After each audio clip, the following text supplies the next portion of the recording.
Républicains pour 2 minutes.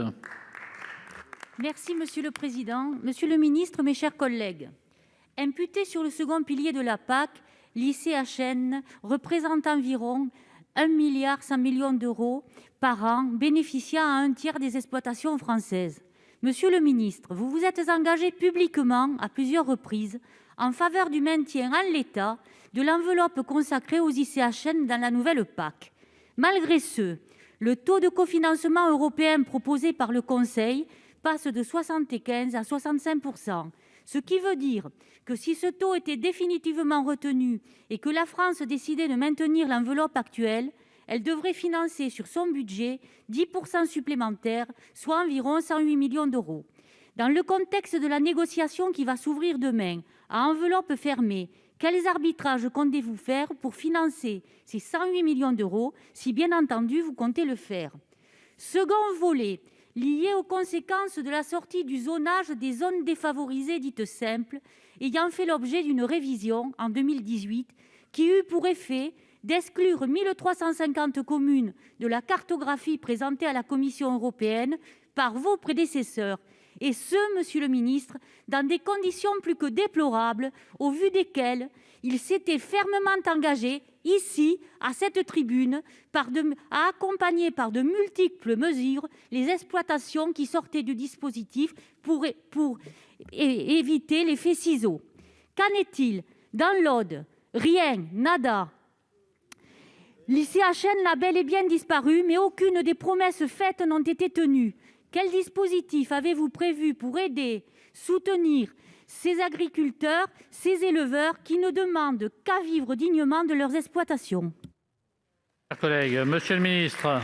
Merci beaucoup, Monsieur le Président. Madame la sénatrice Jourda, 2 points très importants. D'abord sur l'ICHN. Donc l'ICHN, ça nous emmène sur le deuxième pilier de la PAC. Et ce deuxième pilier de la PAC, il est financé par quoi? Par le budget dont on est convenu au niveau européen et par potentiellement des transferts du premier pilier vers le deuxième pilier. Mais qui dit transfert du premier pilier vers le deuxième pilier dit diminution de la rémunération de nos agriculteurs. Autant vous dire que moi qui prône une PAC compétitive, j'y suis pas très favorable. Et ça veut dire que sur le deuxième pilier, qui est composé des MAE très importantes, parce que ça me permet de répondre à votre deuxième question, comment on fait pour accompagner aujourd'hui de manière spécifique? Il y a différents points, mais enfin, si je devais en résumer un, c'est quand même beaucoup les MAE. Et donc, ça veut dire qu'on a un premier enjeu, c'est de maintenir le niveau des MAE. Deuxième enjeu, c'est de maintenir le niveau de l'ICHN. Troisième enjeu, c'est la question de l'assurance récolte qu'ont fait M. Cabanel, le sénateur Cabanel. Quatrième enjeu, c'est la bio. C'est les 4 principaux enjeux du deuxième pilier. Et si on veut maintenir les ambitions, il faut que l'État, sur le budget national, effectivement, n'apporte pas 108, mais même 140 millions d'euros. Et donc, au moment où on négocie cette PAC, il y a aussi des choix budgétaires qu'il va nous falloir faire, parce que si on veut maintenir l'ambition de la PAC sur le deuxième pilier, il faut que la France, sur son budget national, abonde à hauteur de 140 millions d'euros supplémentaires le deuxième pilier pour maintenir les ambitions du deuxième pilier. Voilà. Et ça, c'est les discussions que nous avons au sein du gouvernement en ce moment. Et pour moi, il faut une très grosse ambition sur ce deuxième pilier. Donc, tout ça est en cours de discussion. Mais il faut avoir en tête que ce dont on parle nécessite en plus un effort supplémentaire de l'État à hauteur de 140 millions d'euros sur le deuxième pilier. Ça montre toute l'ambition qui est la nôtre, mais aussi toute la tâche très importante, parce que c'est la seule condition pour laquelle on peut avoir une ambition bio, maintenir les MAE, maintenir l'ICHN et maintenir le tendanciel de l'assurance récolte. Voilà dont on parle. On mesure la taille, c'est 140 millions d'euros par an. Ça veut dire 700 millions d'euros sur la période. Et monsieur le ministre, Madame Jourda.